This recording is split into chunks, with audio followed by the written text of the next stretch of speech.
आज की एक और बड़ी खबर है भारतीय नौसैनिकों से जुड़ी, जिन्हें सजाए मौत दी गई पिछले दिनों।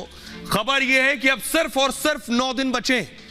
इन 9 दिनों में अगर नहीं रोक की लगाई गई, नहीं अपील की गई, तो हमारे जो पूर्व नौसैनिक अफसर हैं उन्हें फांसी दे दी जाएगी इन 9 दिनों के अंदर। अगली तस्वीर दिखाई जरा। अब यह है अल-थानी, जो कि अमीर हैं कतर के। इनके हाथ में डोर है, ये रोक सकते हैं। भारत सरकार को इनसे बात करने की जरूरत है, वरना सिर्फ 9 दिन में अगर रोक नहीं लगी तो हमारे अफसरों को, हमारे देश के अपने फौजियों को फांसी की सजा हो जाएगी। ये रिपोर्ट देखिए जरा।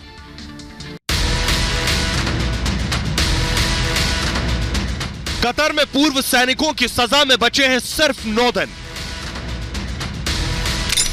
9 दिन में हर हाल में रुकवानी होगी फांसी। क्या पीएम मोदी भारतीय पूर्व नौसैनिकों की फांसी रुकवा देंगे? कतर में भारतीयों को सजाए मौत मिलने के बाद हर नए दिन के साथ राहत की उम्मीद कम होती जा रही है। परिवार मोदी सरकार से पूर्व सैनिकों को बचाने की गुहार लगा रहा है। विदेश मंत्री से लेकर नेवी चीफ तक भारतीयों को बचाने के लिए मैदान में उतर आए हैं। अब सवाल यही है, क्या मोदी कतर में भारतीयों को मौत की सजा माफ करा पाएंगे? क्या कतर से भारतीय पूर्व नौसैनिक सकुशल लौटकर भारत आएंगे? आखिर 9 दिन ही क्यों बचे हैं, सवाल यह है। और कब फांसी दी गई? 26 अक्टूबर को पूर्व नौसैनिकों को सजाए मौत दी गई। कतर कानून के तहत 15 दिन में आप अपील कर सकते हैं। 15 दिन में से 6 दिन बीत चुके हैं और अब बचे हैं सिर्फ 9 दिन। 9 दिन में अपील करनी है। अपील नहीं की तो पूर्व सैनिकों को फांसी हो सकती है। पूर्व नौसैनिकों के परिवार विदेश मंत्री से मिल चुके हैं। विदेश मंत्री के साथ करीब 1.5 घंटे तक उनकी बैठक हुई। बैठक में विदेश राज्य मंत्री और विदेश सचिव भी शामिल हुए। कतर में भारत के राजदूत भी बैठक में मौजूद रहे। पूर्व नौसैनिक के परिवार के 20 लोगों के साथ बातचीत हुई। मीटिंग में पूर्व नौसैनिकों की पत्नियां भी शामिल थी। विदेश मंत्री ने हर संभव मदद का भरोसा दिया है। अब मैं आपको बताऊं कि आखिर विदेश मंत्री ने क्या कुछ कहा और नेवी चीफ ने क्या कुछ कहा है। इस बैठक के बाद जो बातचीत हुई, पिलर ग्राफिक्स है, इस बैठक के बाद जो बातचीत हुई उसमें के बाद विदेश मंत्री ने ट्वीट किया। एक्स पर लिखा, पूर्व सैनिकों की रिहाई प्राथमिकता है, जिसके लिए सभी कोशिशें कर रहे हैं। आर हरि कुमार नौसेना प्रमुख ने कहा, सरकार हर संभव प्रयास कर रही है कि कानूनी प्रक्रिया अपनाई जाए कि पूर्व सैनिकों को वापस लाया जाए। सुनिए जरा नौसेना प्रमुख को। Every effort is being made by the government to ensure that we take up through the legal course and find relief for our personnel.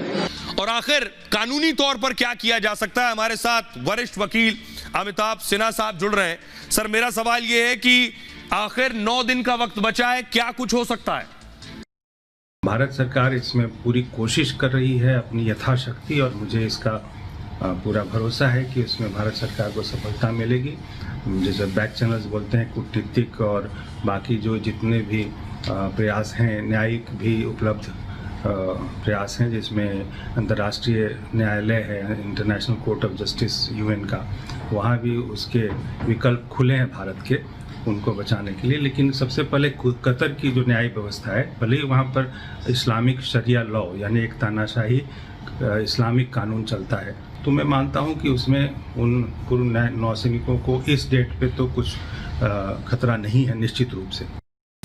आपको बताऊं अब विकल्प क्या है, क्या कुछ किए जाने की जरूरत है, जो वक्त रहते करना होगा, तभी हमारे जवानों की जिंदगी बच पाएगी। ये देख रहे हैं, ये कतर का कोर्ट है। ये हमारे पूर्व नौसैनिक अफसर हैं जिन्हें सजाए मौत दी गई। कतर में जो न्याय प्रक्रिया है वो कैसे होती है? पूर्व नौसैनिकों को लोअर कोर्ट ने अभी सजा दी है और अभी हाई कोर्ट में अपील की जा सकती है। इसी अपील के लिए सिर्फ 9 दिन का वक्त बचा है। कतर में अमीर ही सबसे बड़ी अथॉरिटी है। जो पीछे खड़े हैं ये शेख तमीम बिन हमद अल थानी कतर के अमीर हैं। ये अमीर मौत की सजा को माफ कर सकते हैं। ईद और नेशनल डे पर सजा माफ की जाती है।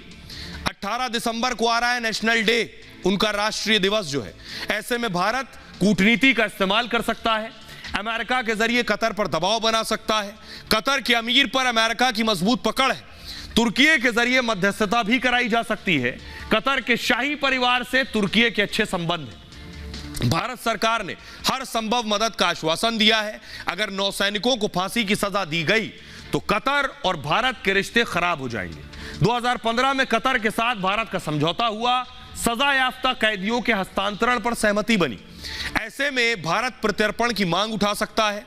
कतर सहमत हुआ तो पूर्व सैनिक भारत आ जाएंगे। प्रावधान है कि बची सजा के लिए संबंधित देश से बात करनी होगी। भारत इंटरनेशनल कोर्ट का भी रुख कर सकता है। कुलभूषण के मामले में ऐसा ही हुआ था। इंटरनेशनल कोर्ट ने फांसी की सजा पर रोक लगाई थी। कतर में पूर्व सैनिकों पर सजा पर रोक लग सकती है। भारत न्यायिक प्रक्रिया में ही अपील कर सकता है। और सुनिए जरा क्या कुछ कह रहे हैं रविंदर सचदेवा साहब, विदेश मामलों के जानकार हैं। क्या प्रधानमंत्री नरेंद्र मोदी की पहल इसमें काम कर सकती है? सुनिए। कतर में जो केस है, इसको केवल और केवल शायद इंडिया की, मोदी जी की कूटनीति ही बचा सकती है। इशू मेरे ख्याल से है अगला कोर्ट ऑफ अपील्स, और उसके लिए भारत की कूटनीति बहुत अहम हो जाएगी और कोर्ट ऑफ अपील्स में इनको बेरी कर दिया जाए। और हमारी पूरी की पूरी डिप्लोमेसी इस समय लगनी चाहिए उस कोर्ट में यह मामला रद्द करवाने के लिए, और इसके लिए ऑफ कोर्स डिप्लोमेसी चलेगी, क्योंकि कोर्ट की जो भी जजमेंट आती है वो ऑब्वियसली पीछे से, और कतर तो एक मोनार्की है, वहाँ का एमिर, वहाँ की सरकार अपने कोर्ट को अंदाजा दे सकती है, इंडिकेशन दे सकती है कि आप इस मामले को रफा दफा कर दो, कहो कि नहीं ये केस गलत था। और